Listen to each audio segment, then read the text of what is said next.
So I just checked the Facebook event and it says there's 4 people waiting. We'll have a couple people listening. We are getting a couple people come in right now. I'm just trying to Okay. get Pat's audio reset. Yeah. Taken away. It's time. I just checked the Facebook event and it says there's 4 people waiting. We'll have a couple people listening. We are getting a couple people come in right now. I'm just trying to get Pat's audio reset.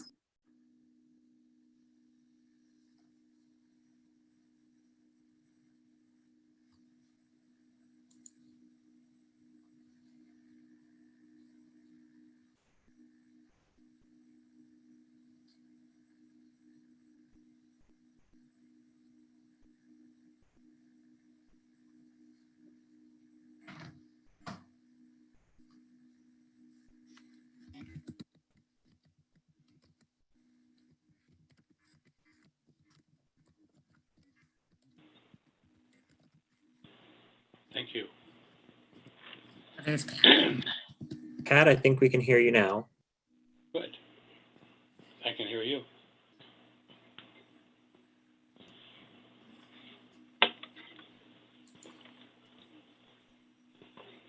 Do we still have video with all of us?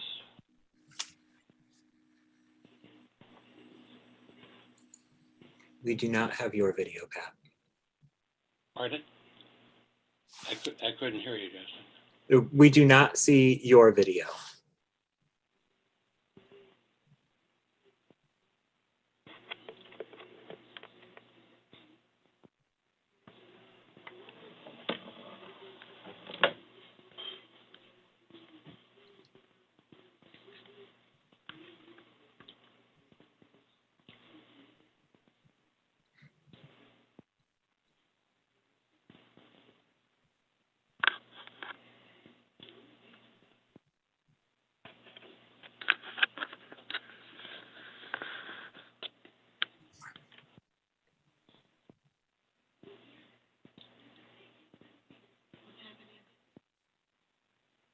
Justin, I can't hear anybody over there. Is anybody talking? Not yet. Can you hear us now, Pat? Yes. Okay. Can you hear me, Pat? Yes, I can, Karen. Okay. I think the only thing is we don't have your video feed, Pat, but I think that's okay. Easy for you to say, Justin. Liz, I think we're ready to get started. Great. Thank you so much, Justin. I want to welcome us and thank you all at home for joining tonight's panel discussion, 30 years after the ADA. How are we doing?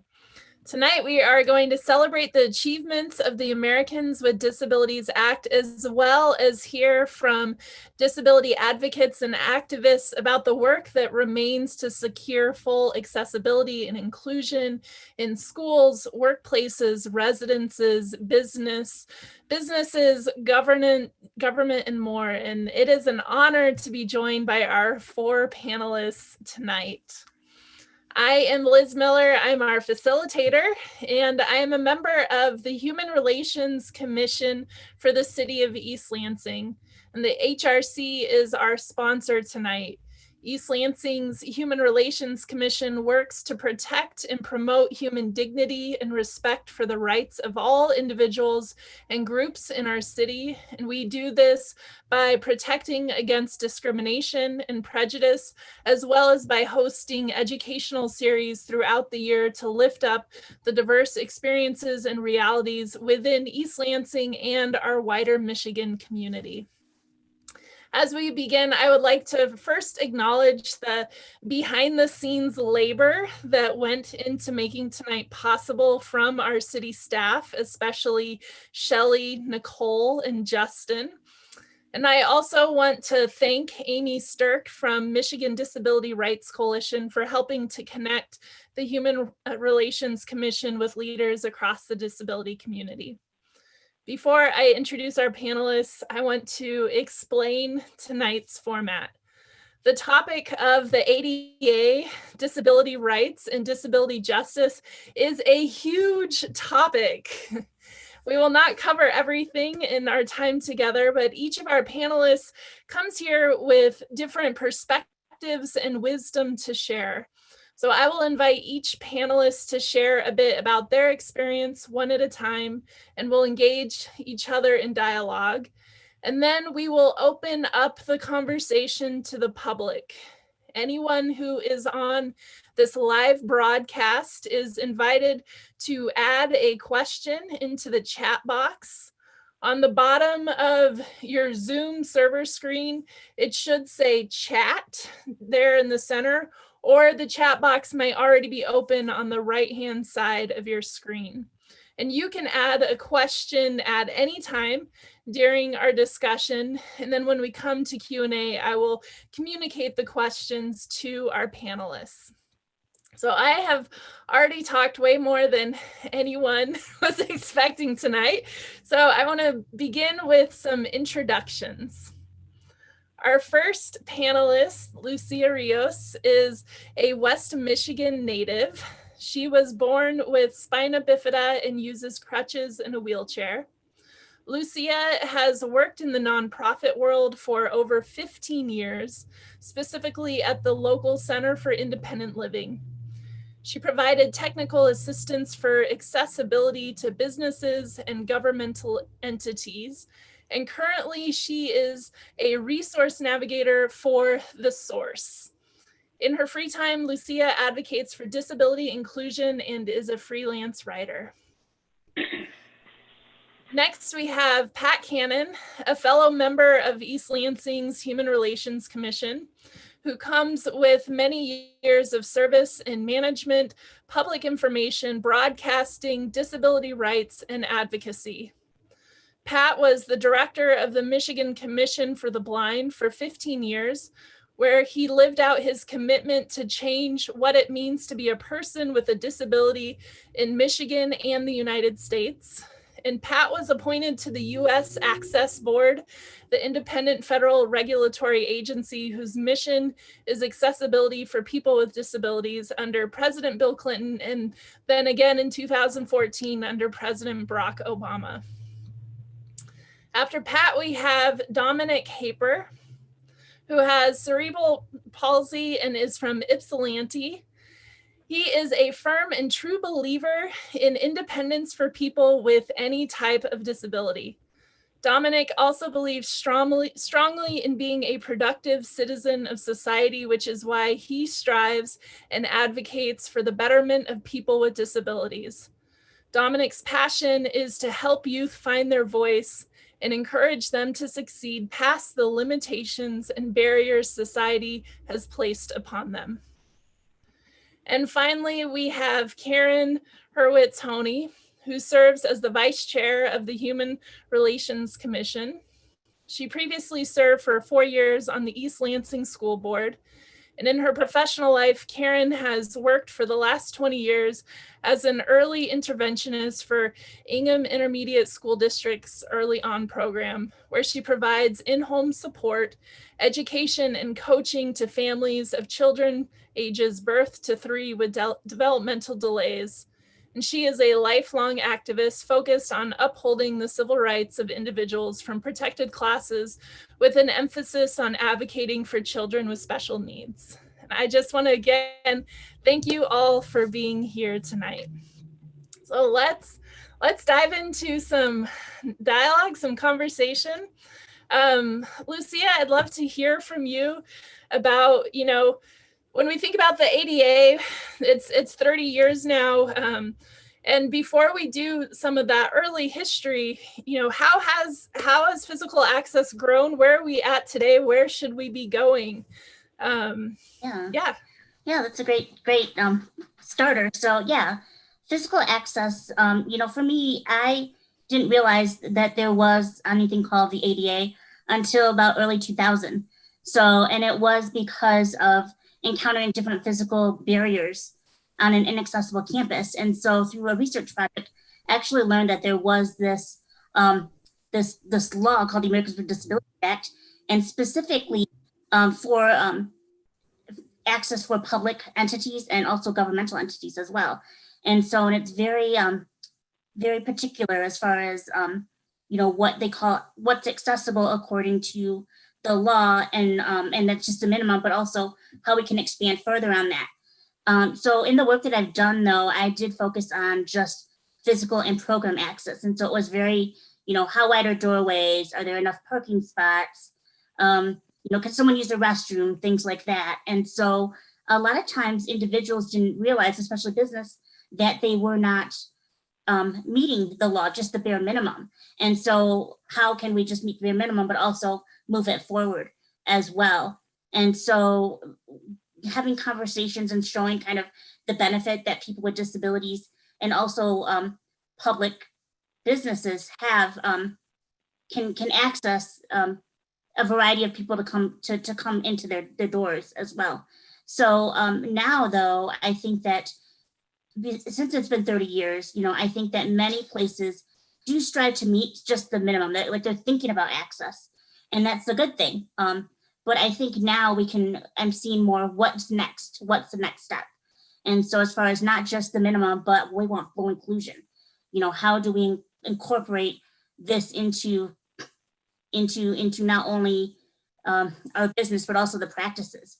And so what's really exciting right now, and I know I use the word exciting a little bit, like I know we're not necessarily excited about everything that's going on in the world today, but the pandemic has really opened the conversation and the awareness about access and what that is, meaning not just people to physically go to places, but how can you still access businesses, the business, or even conferences, meetings, that type of thing, and still participate.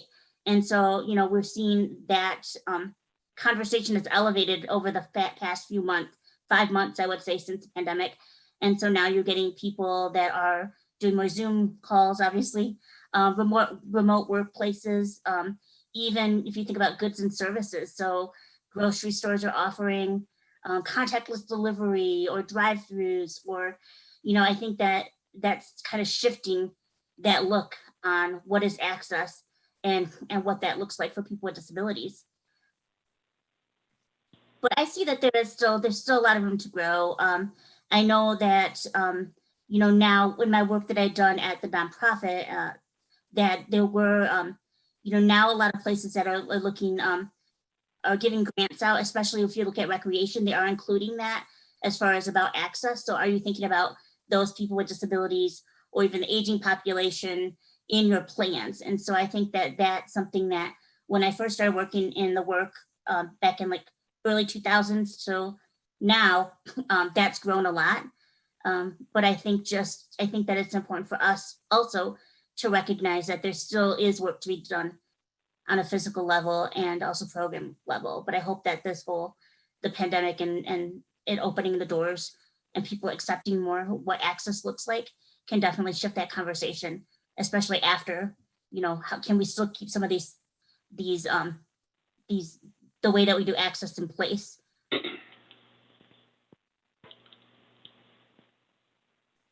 So that's I don't know if you have anything that you wanted me to add.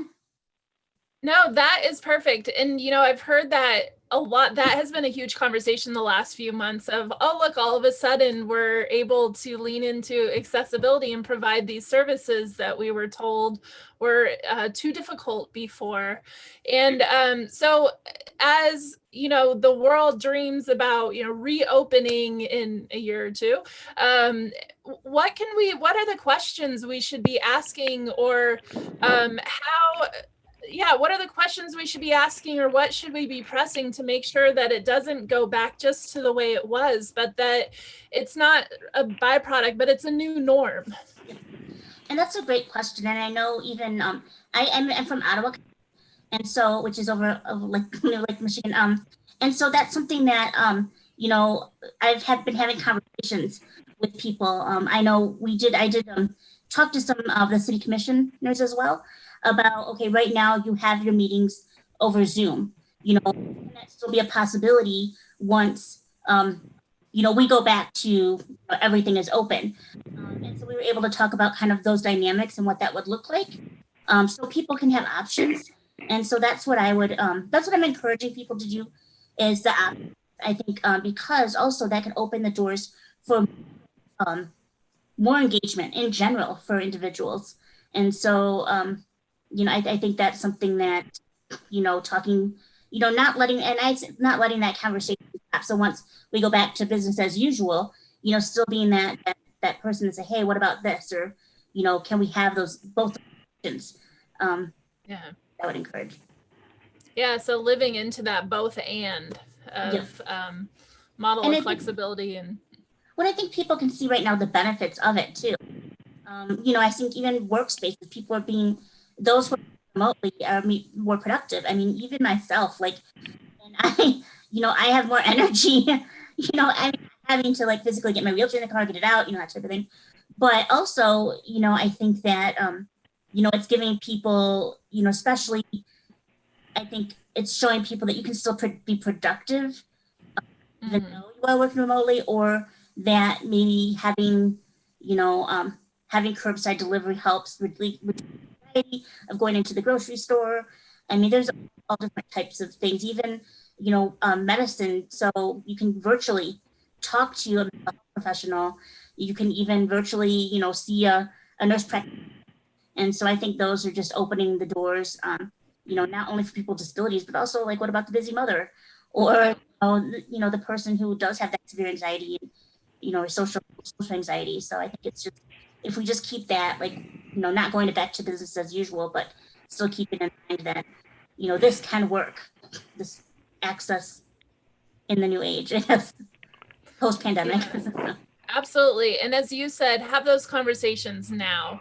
Don't wait, but build that into our language now as we dream and plan, start questioning at all different levels, whether it's private businesses or workplaces or a local government and how they do things, to bring those questions of accessibility now. Thank you so much. Yeah, no problem. Pat, so you have a long history with the Americans with Disability Act, and I would love for you to share some of your story around advocating for the ADA, and your perspective on it now that it's been implemented for 30 years. Well, thank you, Liz. And Lucia made some excellent comments that I appreciated very much. And she grew up when there always was an ADA. I grew up long before there was an ADA. I grew up, in fact, before there was a Michigan Handicapper Civil Rights Act, which was enacted in 1976. And I even grew up before Section 504 of the Rehab Act, which was the first semblance of any kinds of rights legislation for people with disabilities, and that was passed in 1973. Before that, there were just tons of scenarios and stories about how people with disabilities were denied some of the most basic access that you might imagine. Something as simple as going to two friends, both of whom using wheelchairs, going to a theater and being turned away because they didn't have any wheelchair access spaces in the theater. And that's just a easy, simple example of denial of accessibility. And there were a lot of people around the country who knew there must be a better way. And there's a gentleman who was pretty well connected politically.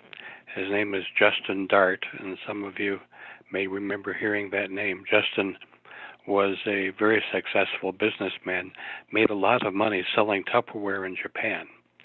And the best part of his time in Japan was he met his wife, Yoshiko. And Yoshiko and Justin were fierce advocates. And one of the things they did is they hooked up with a congressperson. His name was Major Owen. He wasn't like a military major. Major was his first name. And Major Owen went to numerous cities across the country for 2 years and held public hearings on what kinds of discrimination people with disabilities were experiencing on a regular basis. And those were very powerful hearings where people with disabilities who use wheelchairs and crutches and white canes and guide dogs, came to these hearings conducted by Major Owen and talked about the kinds of discrimination they experienced and that there ought to be a law. And that was used as a background and impetus for ultimately passing the ADA.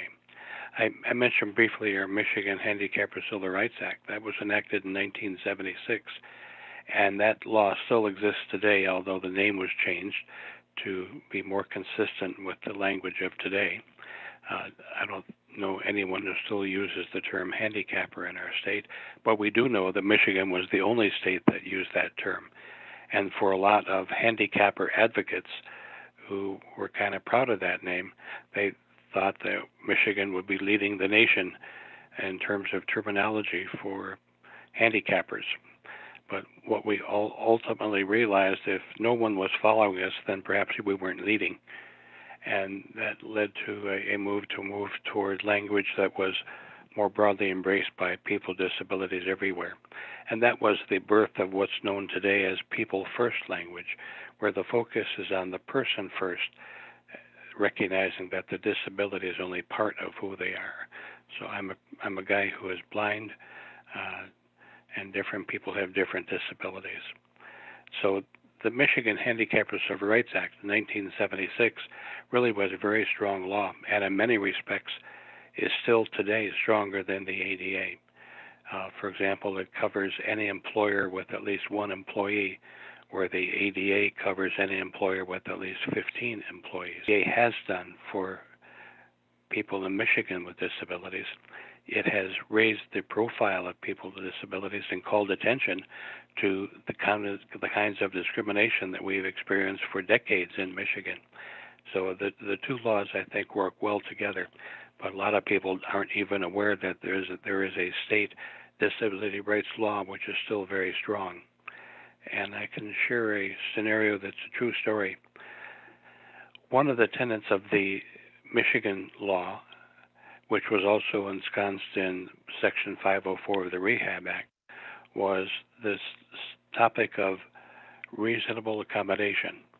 And it was said that if you were a person with a disability and were looking for a job that you had the talent and skills to do, but were thwarted from performing all of the functions of that job, there was something called reasonable accommodation that would allow the person to still do the essential portions of the job with the assistance of reasonable accommodation. And that same language was in our state law that said if you are a person with a disability and you're able to perform the essential functions of the job with or without an accommodation, then you are considered qualified. And there was a state Supreme Court decision that provided quite a setback to that state law in 1979, I believe is when it happened. The law passed in 1976, but actually it was probably in the mid-'80s when this discrimination took place to a gentleman who was working for General Motors, and ironically his name was Mr. Carr. And he was seeking a transfer from one division of General Motors to another and was denied that transfer because of his disability. He had a back condition that provided some limitations as to how much weight he could lift. And they ultimately denied him that transfer and promotion because he wasn't able to lift the weight that was required. And they never considered the possibility of providing an accommodation through job restructuring. And advocates in Michigan at that time, by this time the late 80s, advocated for amendments to the Michigan law, and we were successful and got that passed 1 month before the ADA was passed. The amendments to the Michigan Handicappers Civil Rights Act passed in 1989, and it was still gave Michigan the strongest disability rights law of any state in the country. I misspoke. It passed in 1990, 1 month before the ADA was passed. And one of the things the state law did also was provide protections for people with mental illness who were not covered by the original statute. So between those state and federal laws, Michigan has very strong civil rights protections for people with disabilities. The advocacy for the ADA went on for, as I mentioned, years with the Senate committee hearings on the disability discrimination, and it finally passed in July of 1990. And I was very fortunate to be one of those individuals who was invited to attend the bill signing ceremony on the White House lawn. And I can still recall when President H.W. Bush, Elder Bush, set his pen to the page to sign the ADA into law, he said, "May the shameful walls of exclusion come tumbling down." Pretty powerful words.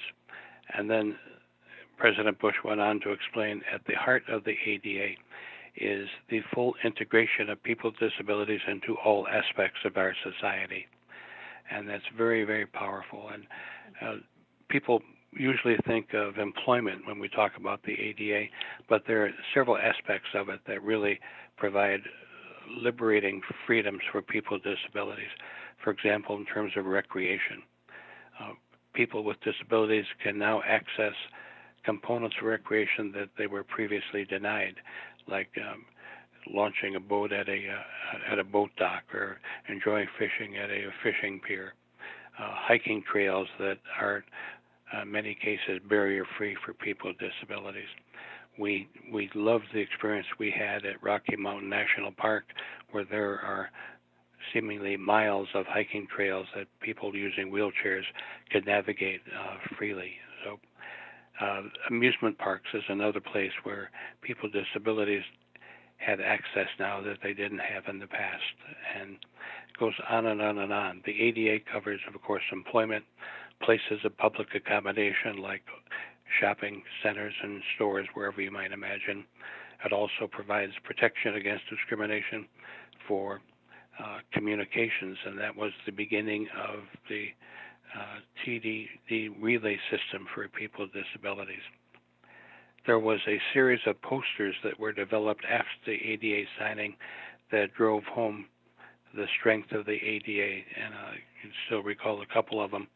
One was a picture of a pizza that said, "Isn't it amazing that it took an act of Congress to order this pizza?" And the point being that people who were deaf previously could not pick up the phone and call a pizza place and ask for the pizza to be delivered. And so because of that law, they could order a pizza. There is another picture of a big over-the-road bus, like a Greyhound bus, through a country road. And the caption on that poster said, "Isn't it amazing that something this large gets through a little loophole in the law?" And that illustrated the point that the bus lobby for those big over-the-road buses were successful in getting an exemption from the ADA for the first few years, so it didn't have to comply quite as soon. And I know I've talked long, and the ADA is still near and dear to us, and I have enjoyed many benefits. I know all of us with disabilities can count numerous things we can do now that we couldn't do before. And with that, Liz, I'll wave adios, although I'm not really leaving, but I'm listening.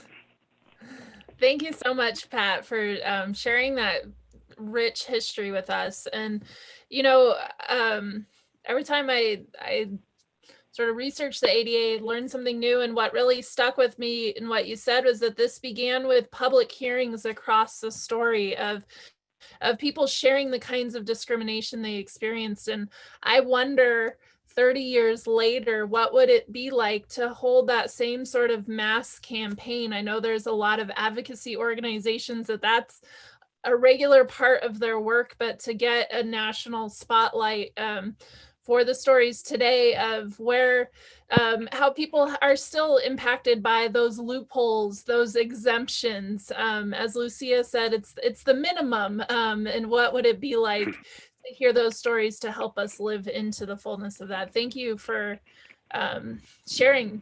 Thank you.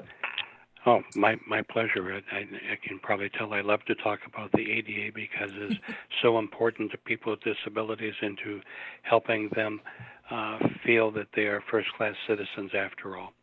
And for people with disabilities who experience the treatment of being sub-first-class citizens, they know how painful that was, and for most of us, that's behind us now. Yeah. Dominic, I want to turn to you and would love to hear some of your experience with the ADA, and specifically, the ADA and the growth of disability pride movements. For me personally, I'm 2 months young of the ADA being passed. So for me, it's always been in my life. The term was used quite often. As a kid, never knew I knew it was for Americans with Disabilities Act, but I never knew the implications exactly. But as I've grown throughout the years, it has definitely helped me, definitely in the sense of education. I went to a Paul High program, and I was also mainstream, but I did have accommodations to do the work. And even in college, I use the ADA more probably in college than I do anywhere outside of my everyday transportation, like the buses. Buses are definitely a big part of how I get around a lot. So learning the bus system, and even though it has its faults, and don't get me wrong, I'm very grateful I can enter businesses and be a productive citizen of society. I feel like part of the disability pride with the ADA is getting over the psychological and ableist mindset that most of us, even though we have the freedom to be productive citizens of society, some people in society, it's getting better, don't get me wrong, but some people in society still view a disability as a big limitation versus just a part of your everyday life that's just a piece of you. I feel like inclusion is definitely, when Lucia was talking about businesses and inclusion, it has been part of my thing to make it well known, because I'm a very social person, I have a pretty active social life, and sometimes it's really weird to notice that certain businesses, even though they're mindful of the people with disabilities of all types, it's very odd to see like businesses not look at the dollar of like a person with disability using their facility. Like they might think about the elderly and aging more than they do physical disabilities or non-visible disabilities as businesses. But overall, I think the ADA does a really good job of helping us find our voices through our pride, because we find a community and we have a rich history of fighting for a civil rights struggle that is very near and dear and still relevant, just like any other civil rights movement is today. But I think it's because we come from all walks of life, and we are like a minority that is overlooked most of the time, but there's all different types of flavors.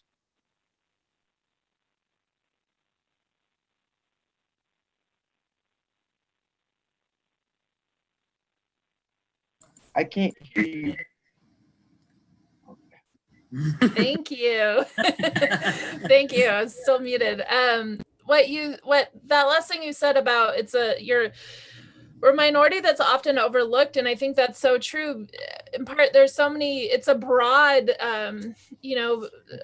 people with disability, such a broad definition. Some are visible, many are invisible, and so which makes it that much easier for folks to lean into their ableism and assume that it doesn't matter what the percentage is, but I think it impacts a lot more people than many folks would realize. I also really liked what you said about people with disabilities living a full life. I saw a meme on Facebook today, and it was about using caution when describing barriers. And it says, being Black is not a barrier for me. White supremacy is the barrier.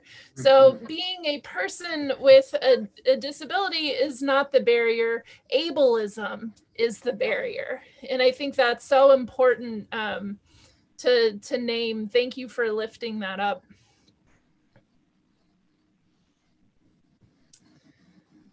And Karen, Thank you. Yeah. And Karen, let's hear from you. Your expertise or background is professional background is more with IDEA, Individuals with Disabilities and Education Act, which I think definitely has a relationship with the ADA. Can you speak more to that? Sure. What I thought I'd like to share is just a little bit of the timeline, kind of like what Pat talked about. And it's very interesting to know about terminology and how language has changed and all of that. And the IDEA, which stands for Individuals with Disabilities and Education Act, actually predates the ADA, which when I first started working in this field, I don't think I even really realized that. But it's fascinating to look back and think what things looked like 40 years ago before IDEA was kind of signed into law. And it wasn't called IDEA at the beginning. Because 2015 was the 40-year anniversary of IDEA. So the original IDEA Act, the original law was called Public Act 94-142, and it was known as the Education for All Handicapped Children Act. So there's that terminology, handicapped children.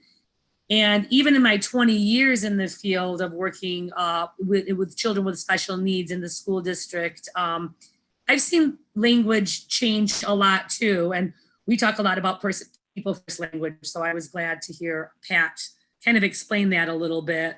And my field brings me in contact with, birth to 3-year-olds. So a lot of what I experience and talk about obviously comes through the perspective of the parents and their concerns about educating their children. So I thought maybe I'd just do a kind of a brief history because it's pretty interesting. And Pat talked about Michigan law. And so there are some special, Michigan is a birth mandate state, one of only 5 birth mandate states. And so I feel very blessed to work in a state called, the state of Michigan, because Michigan mandates that special education services for children start at birth, whereas IDEA mandates that special education services start at 3. And there are 5 birth mandate states: Michigan, Iowa, Maryland, Minnesota, and Nebraska. And those services are provided through what we call Part C of IDEA. And there's Part C and Part B. In Part C, you just have to have a 20% delay in one area. And then to be eligible for Part B services, which things have changed, but it used to kind of give you more services, you have to have a more significant delay. But we are very lucky in Michigan to be able to provide in-home early intervention services starting at birth, because one of the things that the way IDEA has evolved over the years is to recognize that waiting till kids got in school to start giving them the appropriate education that they needed was waiting too long. So the original act was called the Education for All Handicapped Children Act. And this kind of was birthed out of this study that they did where they looked at 8 million children in the United States with disabilities. And at that time, more than half of them were not receiving an appropriate education. Students that were allowed to attend public school were often placed in special classrooms that separated them from the rest of the student body, and it in no way supported their individual specific learning needs. And so it's kind of hard to wrap your mind around that 40 years really isn't that long to think about how less than half of the children in this country with disabilities were even being served in a public school setting. So they kind of date it back to 1954 and the Brown versus the Board of Education, which declared it unconstitutional for educational institutions to segregate children by race. So that was a pretty landmark, kind of what launched the whole movement. And then in 1965, there was the Elementary and Secondary Education Act, ECEA, and that was signed into law by President Johnson. And that was part of the war on poverty. And what the ESEA mandated was equal access to education for all students, and primarily focusing on those that were disadvantaged by poverty.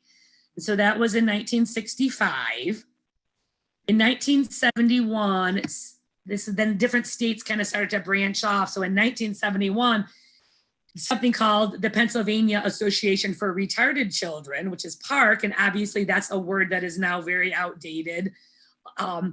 The U.S. District Court in the Eastern District of Pennsylvania sided in favor of children with intellectual and learning disabilities and called for students with disabilities to be placed in publicly funded school settings that met their individual educational needs based on a proper and thorough evaluation. So that kind of brought it even more up, where it was saying it's not okay to just stick these kids in a isolated classroom, but they have to have their individual needs met. And then moving forward to 1971 in the District of Columbia, this was Mills versus the Board of Education in the District of Columbia. And it's classified students as exceptional, including those with mental and learning disabilities and behavioral issues. And this made it unlawful for the Board of Education to deny those individuals access to publicly funded educational opportunities, which we now call FAPE. And FAPE stands for Free and Public Education. And that is a huge part of IDEA, is that every student in this country has the right by birth to have a free and public education. So then on November 29th, 1975, President Ford signed Education for All Handicapped Children Act, otherwise known as Public Law 94-142. And this law required that any state that accepted federal money for education were required to provide equal access to education for children with disabilities, and in addition to providing them with one free meal per day. And the states had the responsibility to ensure compliance under that law. So that was in 1975, more than 40 years ago.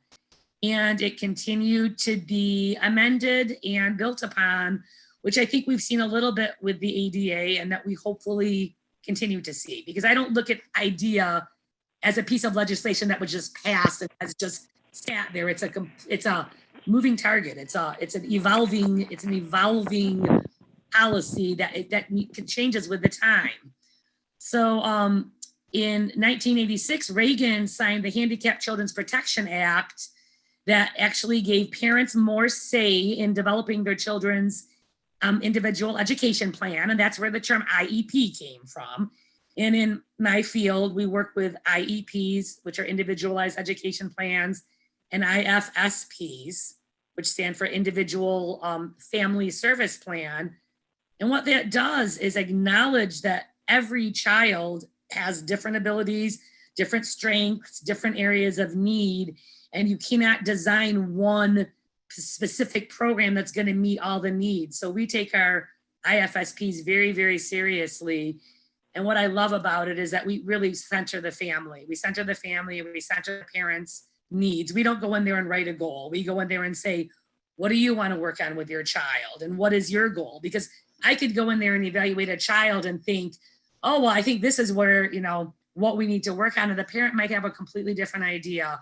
And I love that early on, the program that I work for is very, very respectful of families and really centers the voices of parents. So then in 1990, there was a new law passed called Public Law 101-476, and that caused a lot of significant changes in the original act that Gerald Ford had signed.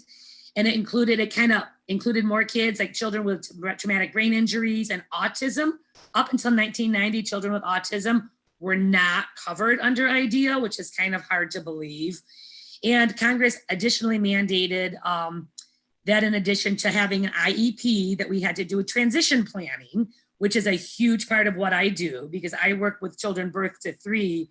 And the last 6 to 9 months of that, my work with families is all about getting them ready to transition to the 3 to 5 program. And that's really, really important because birth to 3 services in Michigan are provided in home. And then at age 3, those services are picked up by the local districts and those are provided on site. And so it's very, very different for families.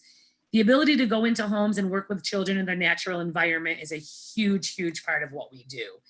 And it can be really shocking and overwhelming for parents to exit out of early on when their children turn 3, because we really do provide very, very intensive services. And unfortunately, we still don't have full equity, where there are some districts that just do a better job meeting the needs of their children, you know, with disabilities. And that's not right. I think, you know, I would love to see the day come when no matter what district we sent our children off to, we knew that they were going to get their needs met. I'm almost done with my timeline. I know it's a lot of information, but I think it's all really worth mentioning. So in 1997, they changed the name officially to IDEA, Individuals with Disabilities in Education Act. And President Clinton reauthorized IDEA. And what a lot of that was about was promoting inclusion versus isolation. Whereas up to that time, the majority of the services that children with disabilities were given were in segregated classrooms.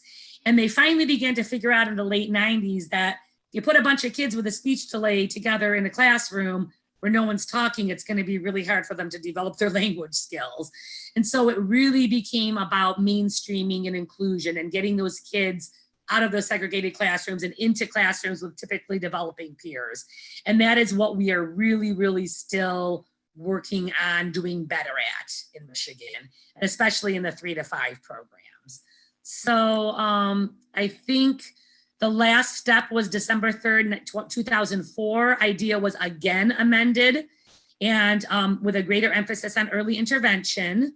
And that's when more programs started doing what I'm doing in my program, which is going into the homes, identifying children at a younger age and getting those services to the families earlier, because what happened was they began to recognize that science of brain development and to realize how much is happening in the first 5 years of life. And so if you're waiting till kindergarten to start giving children the services that meet their needs, you've wasted 5 years of really prime brain development time.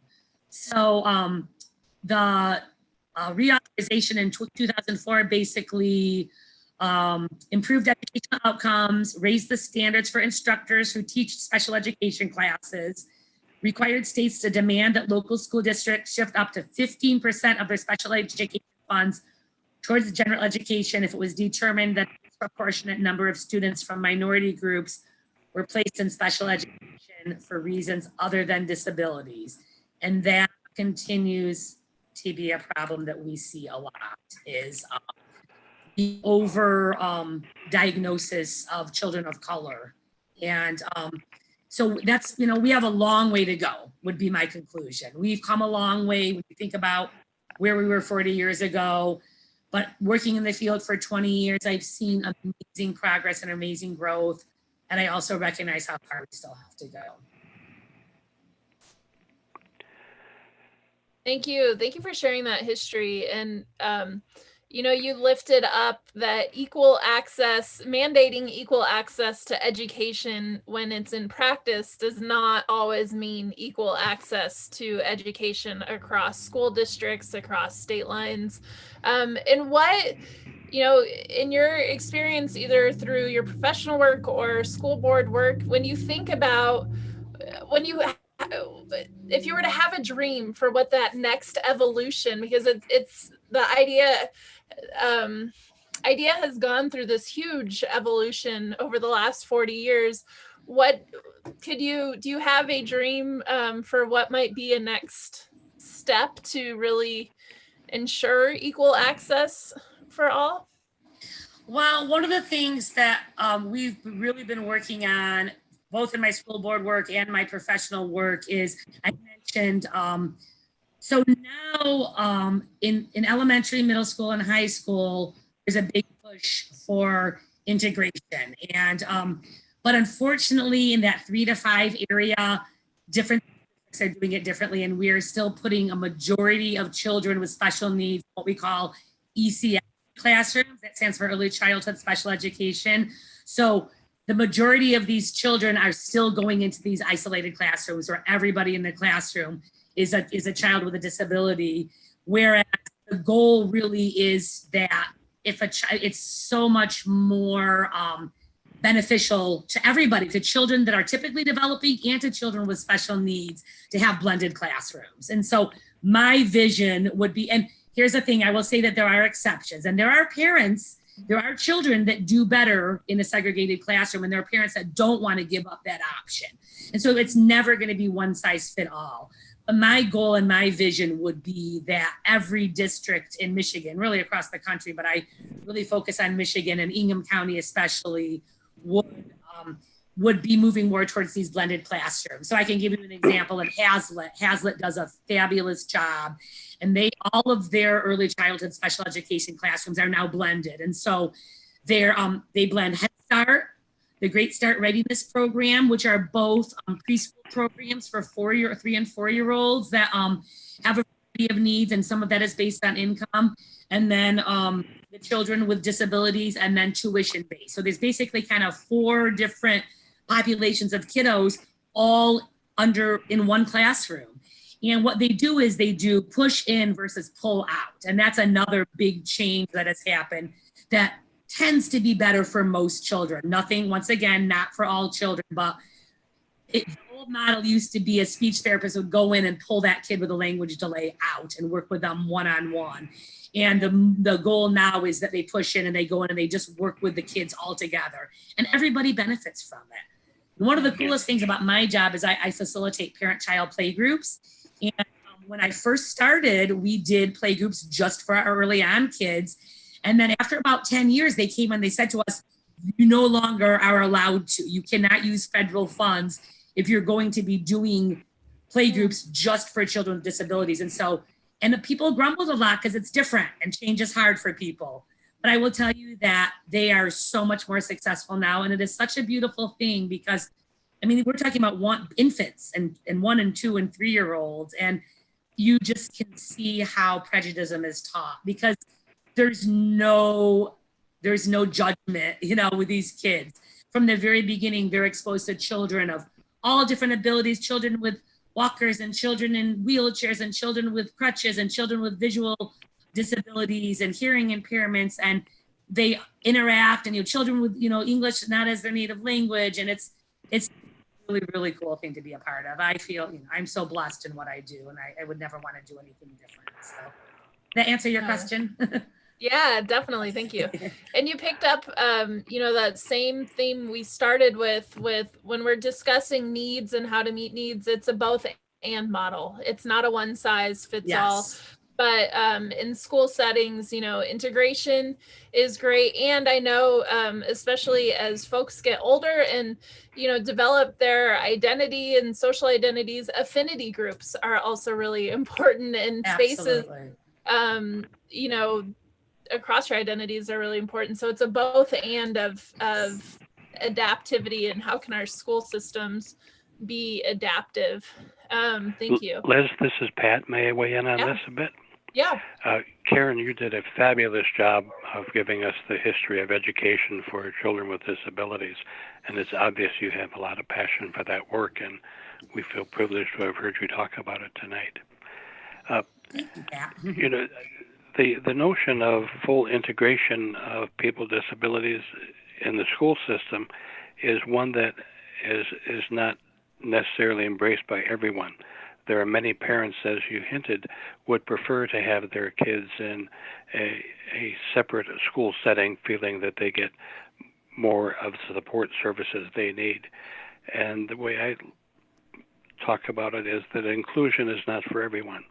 If a school system is committed to having all of the students in the integrated classroom setting, they still have to provide the supports that child needs, whether it's Braille instruction or orientation and mobility training.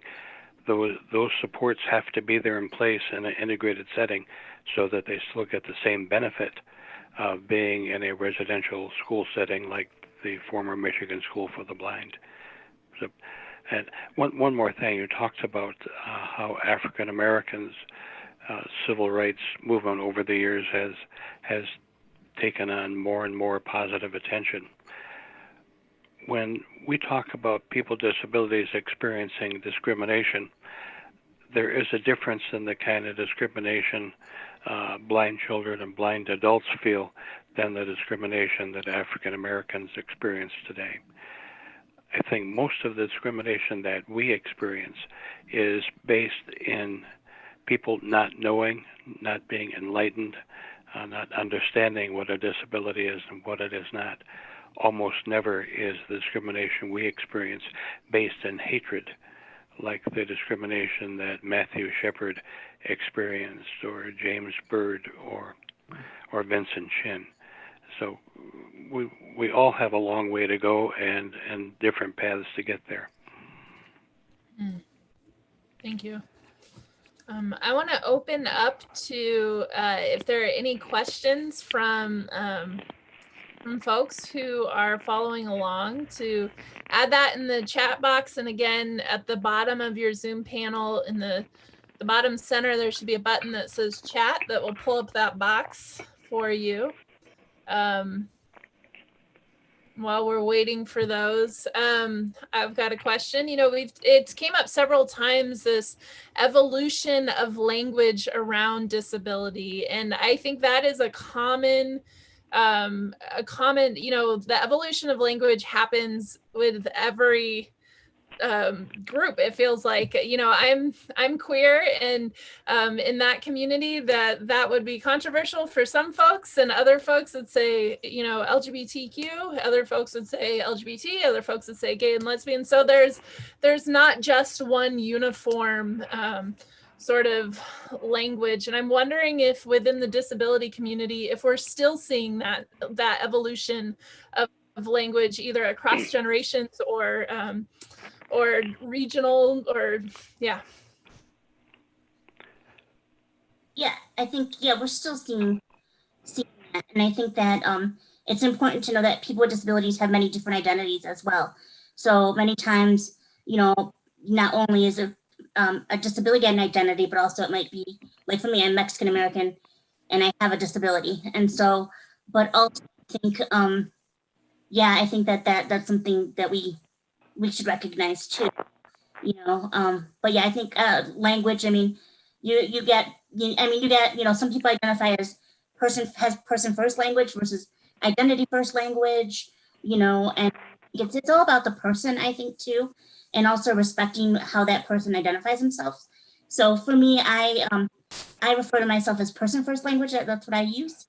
And so, but if someone who I'm talking to uses identity first, so like their disability first, I'm not going to correct them or say this is how you use it, but that's their choice. And I think that that's something that we, as a person, have to just, you know, that's a respect thing. That's an important point, well made. So we have a question from Christine Root. Lucia's point is interesting about the pandemic time, increasing accessibility for people with disabilities, along with other people. Is there concern about children with disabilities perhaps not being as well served this fall when lots of schools won't be in person?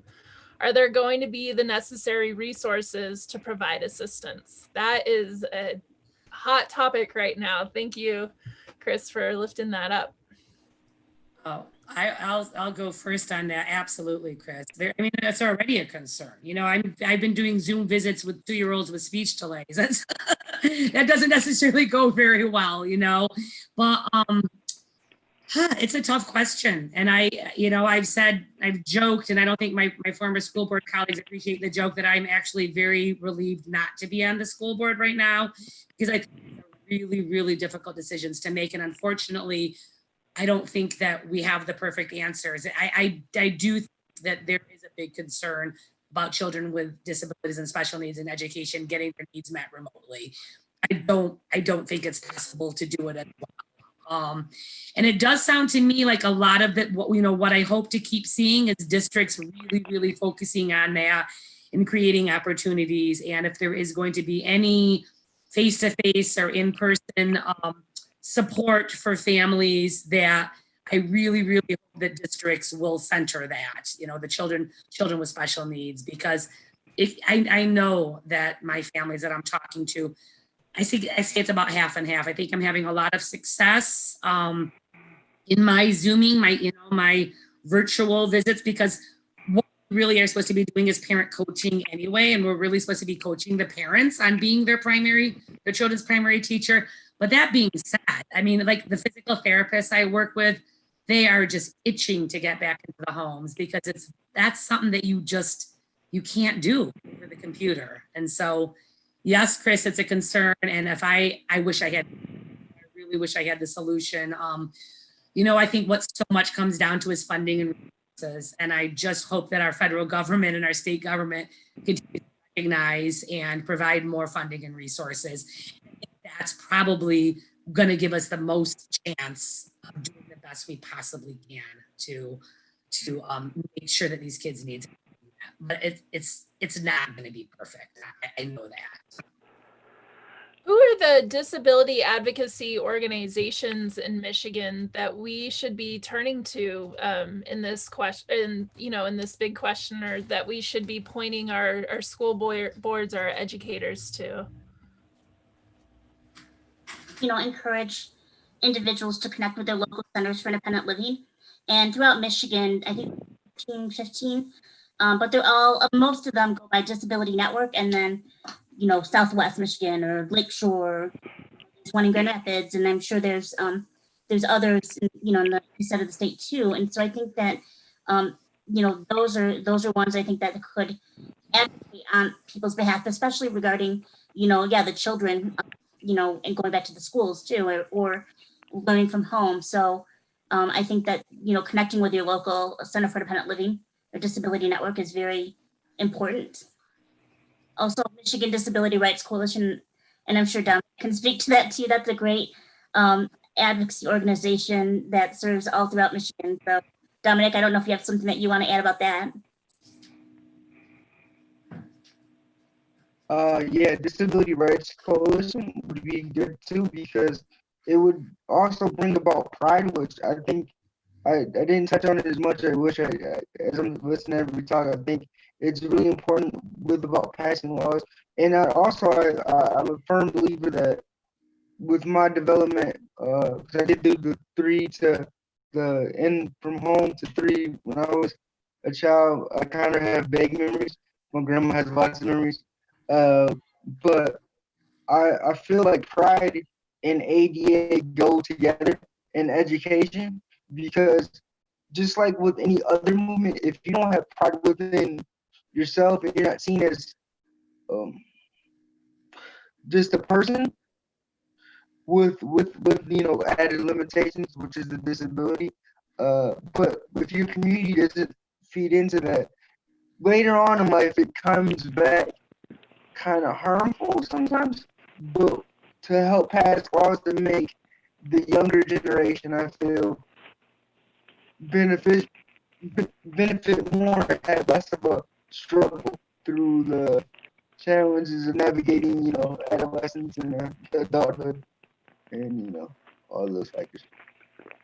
But definitely go to the Michigan Rights Coalition for the disability justice and all that. I've got one more for families with children with in education systems. The Michigan Alliance for Families is a great resource, and they, in fact, I have the pleasure and joy of a former family of mine. She was an amazing mom of a little girl with Down syndrome, and from the very beginning, she was just a fierce advocate. And you have to be. You have to be. She had to fight every year. She was a mom that wanted full inclusion children, and she really that's what they decided they wanted, and she just became self-taught. And I always used to say to her, Andrea, you need to go into the field. And in fact, she was just kind of a lay person, and she always said, just give my name to people whenever I had families that were having trouble getting their, if they were having trouble getting services on the IEP met. I sent them to Andrea, and now just last year she got officially hired by the Michigan Alliance for Families. And so I can tell you that they're a fabulous, fabulous organization. They will help you understand your rights. They will go to your IEP with you. If anyone's, I mean, y'all have probably been to IEPs, you know, IEP meetings can be so overwhelming they're overwhelming for me as a professional. So for families to bring someone along, an advocate, is absolutely huge. And so the Michigan Alliance for Families is a great, great resource. So I'm glad you asked that and allowed me to tell people about that. You could just Google them. Yeah. Lucia, did you have something else to add to that? Yeah, I wanted to say also the ARCs as well Yeah, are also a great resource as well. So the ARCs of, I know there's like the ARC of Kent County, the one in like over in the east side of the state is, there's so the ARC ARC. And so those are also nonprofits and great resources as well. Yep. Awesome. I'd like to add a couple other organizations as well. PVA, Paralyzed Veterans of America. They are engaged and pretty active in trying to bring about justice and social change on behalf of wheelchair users particularly. And it's one of my favorite organizations. Although I'm not a veteran, they wouldn't let me enlist. Great, thank you. I want to touch back on, you know, what Dominic said about that disability pride. And I think when we're having this conversation right now around the need for advocacy in schools, I've seen in conversations both in the media and, you know, on Facebook groups of really slipping into a language of like helplessness and I think that to infuse pride in that and infuse like strength space and to know that folks with disabilities, families with children with disabilities have a lot of strengths to contribute, have a lot of are, you know, pros at navigating systems and adaptation. So when we look at how can we adapt our systems and our classroom models or our learning models, those might be communities to turn to for what does that look like, and that there's to not move into a sort of hierarchical thing that I've seen in mainstream and just feels gross. So yeah. Dominic? Yeah, we are kind of the MacGyver, people with disabilities of all types are the MacGyvers of their surroundings. We adapt quick, we learn how to navigate a world that wasn't built for us normally. So it's very interesting. A lot of the door-to-door services, like you said, they've been around for like 10 years, but nobody uses them. But I never thought about using them.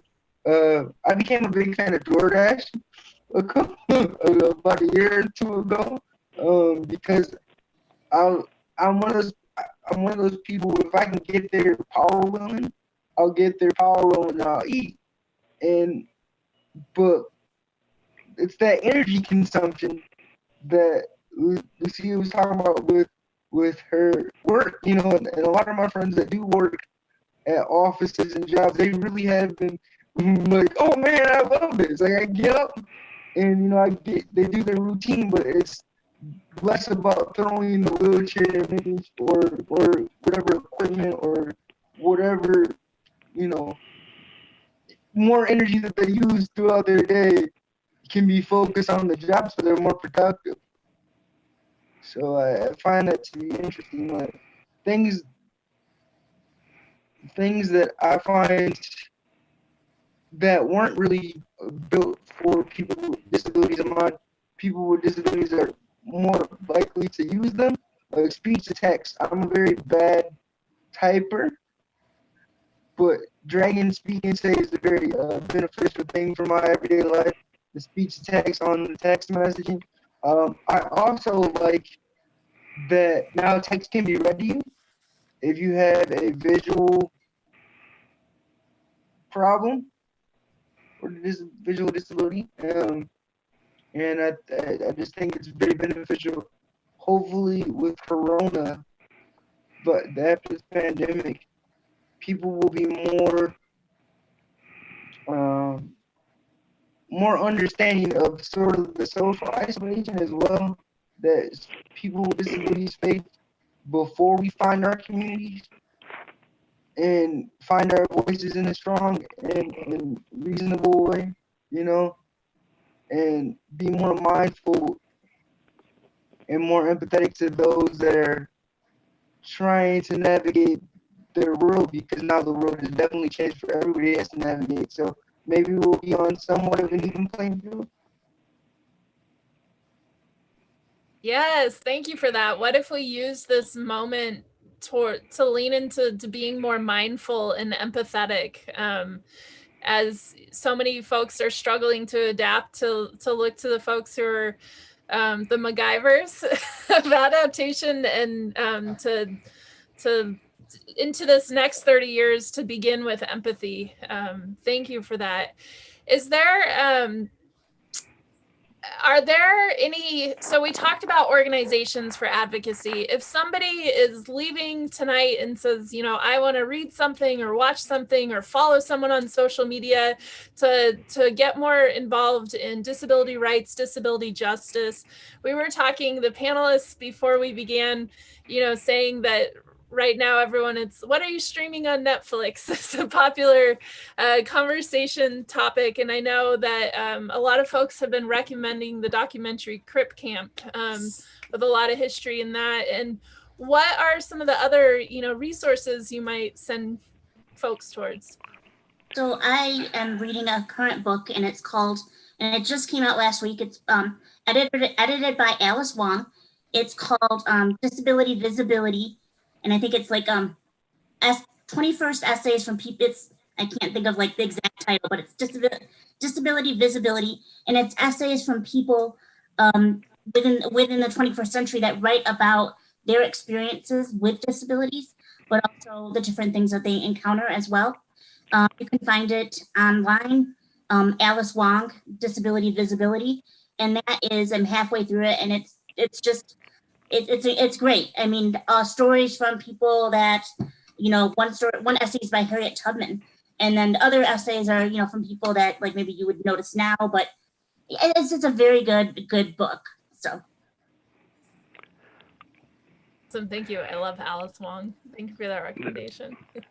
There was a movie several years ago with Tom Sullivan called, I think, Butterflies Are Free, and that was a pretty good realistic portrayal of blind persons coming to terms with their sight loss and getting on with their life. But sometimes the media, maybe particularly Hollywood, does people with disabilities a disservice. And the one that most comes to mind are the movies on Mr. Magoo.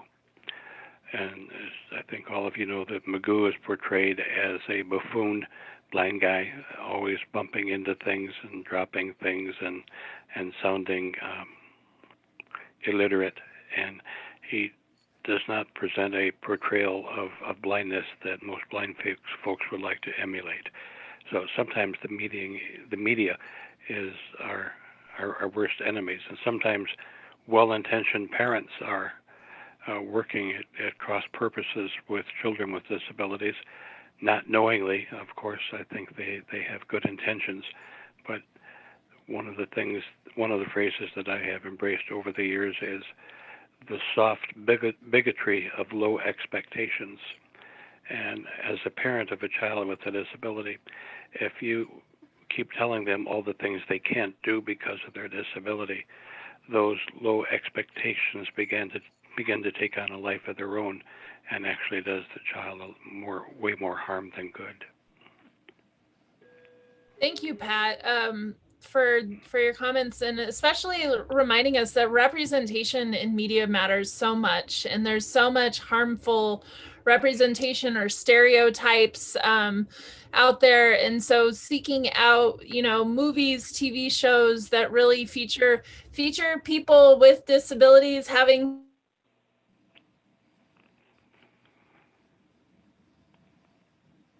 storyline, and conversations, where it's or shows that we've been both visible and invisible disabilities.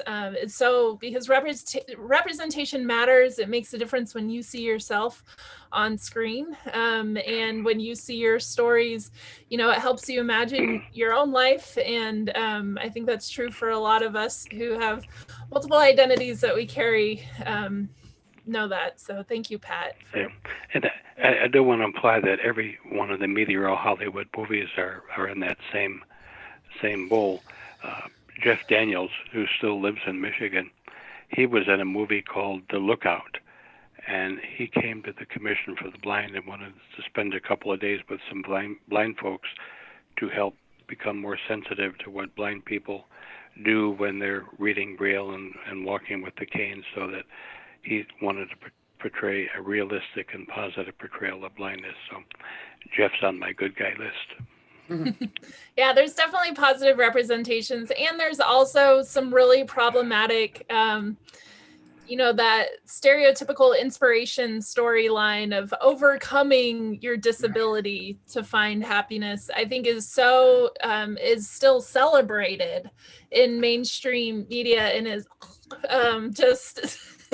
Yeah, so developing, a disability justice lens to be able to differentiate between these different things and seeing and seeking out that really positive representation.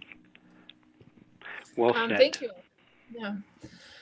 So I have one last question for you guys as we wrap up. I just want to thank Dominic, Karen, Lucia, Pat, once again for being here tonight, for Justin, for hanging out in the background to make sure we stay connected, for the folks who are able to join us on the live stream. And this has been such a joy for me, and we haven't all met in person, but I just so appreciate this opportunity to use technology to gather together and to share from our different experiences. And hopefully this is not just I checked it off the list, but to inspire us to do disability advocacy for the next 30 years, to leave with that question, what's next?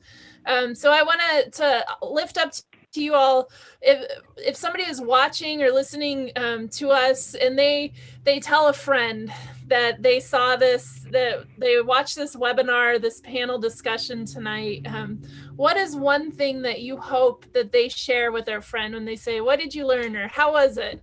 What do you want them to pass on?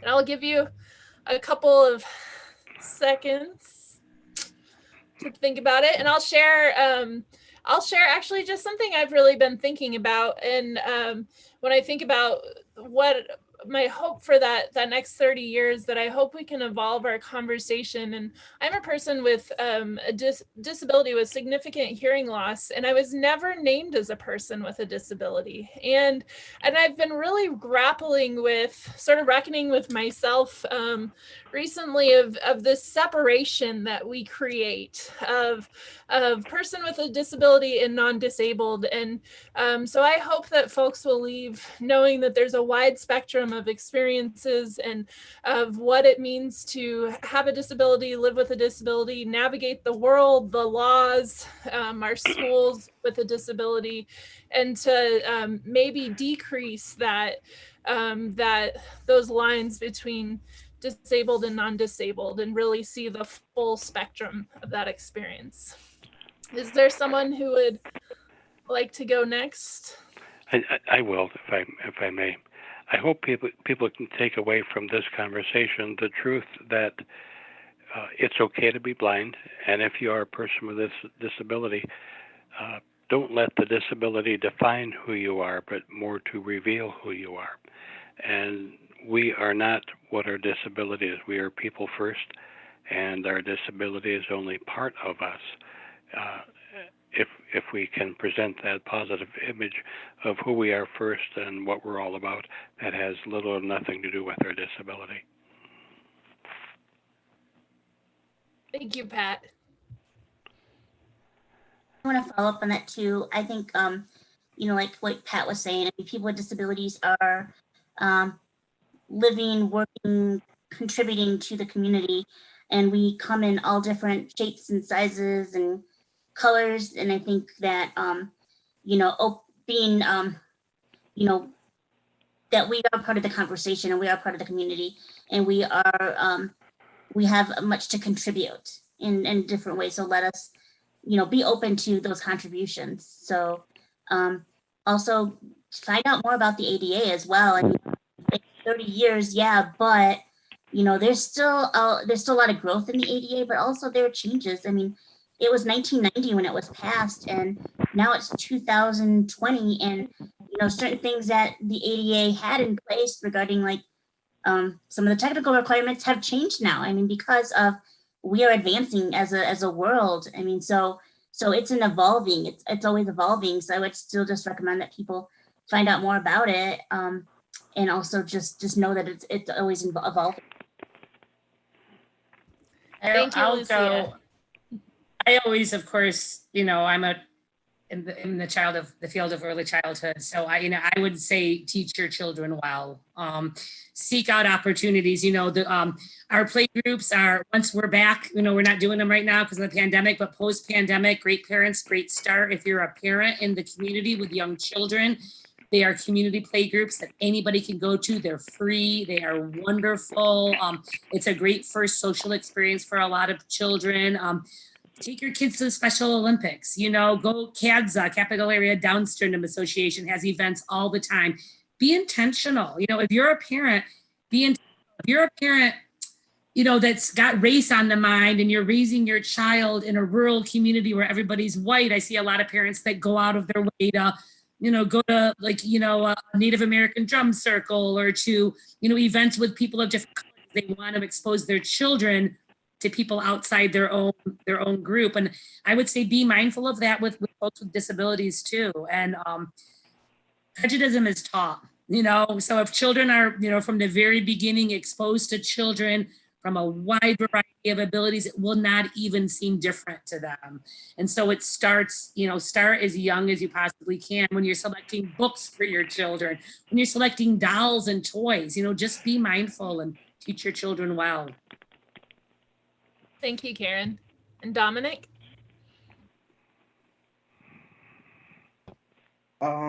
Yeah, everybody kind of touched on stuff I wanted to say a little bit, but I think the biggest thing I can take away personally is, for me, I'm not an inspiration because I am a person with a disability that is living in everyday normal life by society standards. So like my thing is I just want people to look at people for their achievements and not because they got up in the morning and brushed their teeth and it was a painful day. Like that's the biggest takeaway too. Like I feel like we said about the media perception and about just even in families, like it's good if it's the first time your child has achieved something, just like any other child, Yeah. But like after a while, you can't be praising somebody for just doing what they're supposed to be doing, unless it's like person with a developmental disability that has short-term memory loss is like I gotta get it stuck in my head somewhere. But I feel like everybody should just be judged on their. I'm hoping that the ADA is taught earlier on in schools, so when you go through that teenage adolescence and you kind of gain more, like this is what I'm supposed to, and then, sorry, I'm trying to think right now. Also, like, cut out the inspiration, like. The inspiration porn is the word, like the thing I hate the most. Like, yeah, there's some great stories out there, like adversity, but like everybody goes through some form of adversity, Herculean trial. So I kind of want to like dismiss that image of you're such an inspiration. It's like the worst thing you can honestly say to me, and I'd be like, oh yeah, appreciate it. Thank you so much, Dominic. And again, thank you all. This has been an awesome discussion. I don't know about, Karen and Pat, but I'm going back to the HRC fired up about disability rights and advocacy, and not just the HRC, but into other areas of my life as well. So thank you all for speaking tonight, and I hope everyone who's watching at home or on the Zoom just has a wonderful night. Thank you. Thank you, Liz. You did a great job. Thank you, Liz. facilitating. Thank you so much. Thanks, Pat, for the idea. This was all Pat's idea. So, well, Pat and Liz together's idea. So thank you both for, this has been a pleasure to participate. Thanks Thank for you. having me. Well, I- Liz, you picked a couple of winners with the two folks you added to our group tonight, and I thank you for that. I'm Yes. very impressed with both of them. So nice to meet both of you, Lucia and Me Dominic. too. Thank you. Bye. All right.